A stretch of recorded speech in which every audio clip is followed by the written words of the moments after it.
নজর রাখবো পরবর্তী সংবাদে।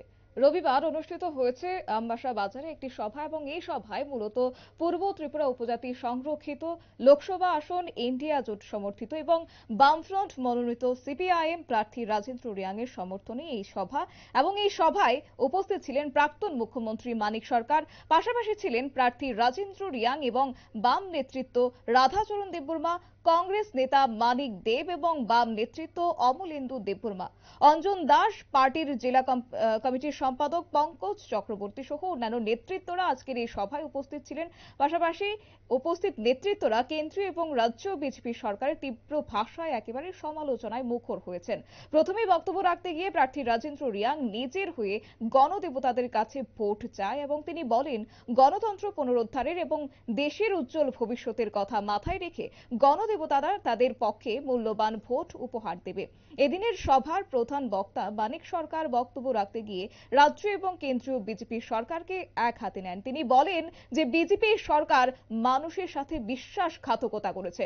পূর্বে নির্বাচনে ওনারা যে সকল প্রতিশ্রুতি দিয়েছেন সেই সকল প্রতিশ্রুতি পূরণ করতে ব্যর্থ হয়েছে বিজেপি সরকার। তিনি বলেন যে দিন দিন বেকারত্ব থেকে শুরু করে নিত্য প্রয়োজনীয় দ্রব্যাদির মূল্য বৃদ্ধি একেবারেই আকাশ ছোঁয়া এবং এই সমস্যা সমাধানে মোদী সরকারের কোনো ধরনের পদক্ষেপ নেই বলেও তিনি আজ উল্লেখ করেছেন। গোটা বিষয় সম্পর্কে কি রয়েছে শুনবো বিস্তারিত। তিনি একটা দল করেন, তার একটা অধিকার আছে। আমি তো জানি এই রোড শোতে যাই লোক হবেন তার মধ্যে অর্ধেকের বেশি যুবক যুবতী হবে। আমি তাদের কাছে আগাম জিজ্ঞেস করি, তাদের মায়েদের বাবাদের কাছে জিজ্ঞেস করি, 10 বছরে ভারতবর্ষের বিজেপি সরকার ত্রিপুরায় একটা নম্বর দিয়ে 18 বিধানসভা নির্বাচনের সময় বিজেপি আরএসএস এর যে ভদ্রলোক বক্তৃতা করে কোমর ঘুরিয়ে ঘুরিয়ে বলে গেছিলেন, নম্বরটা লিখে রাখুন, যিনি এই নম্বরে টেলিফোন আগে করে রাখবেন, সরকার তৈরি হওয়ার পর তালিকা দেখে যারা আগে করেছেন তাদেরকে ঘরে ঘরে আমরা চাকরি পৌঁছে দেব। এই ভদ্রলোক এখন আর ত্রিপুরায় আসেন না। ভীত, সন্ত্রস্ত সাংবাদিকরা তাকে ঘেরাও করেছিল এবং তিনি উত্তর দিচ্ছেন। আমি এগুলো বলেছি, ত্রিপুরার মানুষ এত বোকা নির্বোধ আমার তো ধারণা ছিল না এভাবে টেলিফোন করলে চাকরি পাওয়া যায়। অদ্ভুত কথাবার্তা বলে।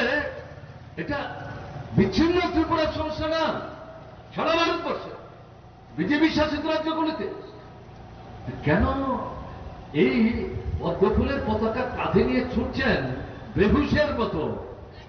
নিজেকে প্রশ্ন করুন, কি পেলাম, কি পাবো, কি দেবে? তাদের নীতি কি, দৃষ্টিভঙ্গি কি, কর্মসূচি কি? এই যে নির্বাচনী ইস্তাহারটা প্রকাশ করলেন গত 17 তারিখ, 1 বৈশাখ, প্রধানমন্ত্রী নিজে এটা প্রকাশ করার সময় তিনি যে 40-42 মিনিট বক্তৃতা করলেন, পুরো বক্তৃতা আমি শুনেছি।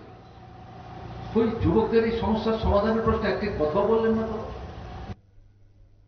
আপনারা শুনলেন পলিট ব্যুরোর সদস্য মানিক সরকারের বক্তব্য। তাছাড়াও তিনি এদিন বলেছেন যে বছরে 2 কোটি বেকারের চাকুরি দেবেন, কিন্তু সেই ক্ষেত্রেও নাকি তারা বেকারত্ব রোধে কোনো ধরনের পদক্ষেপ গ্রহণ করেনি বিজেপি, এমনটাই বলেছেন। তবে সারা বিশ্বে ভারতবর্ষের বেকারত্বের সংখ্যা সর্বাধিক এবং মানিক সরকার বলেন মোদিজি এখন খুবই ক্লান্ত।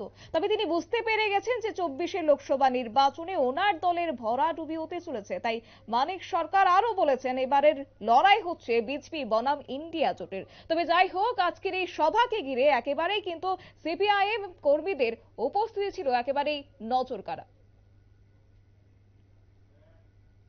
এনেছে ছোট একটি বিজ্ঞাপন বিরতি, সঙ্গে থাকুন।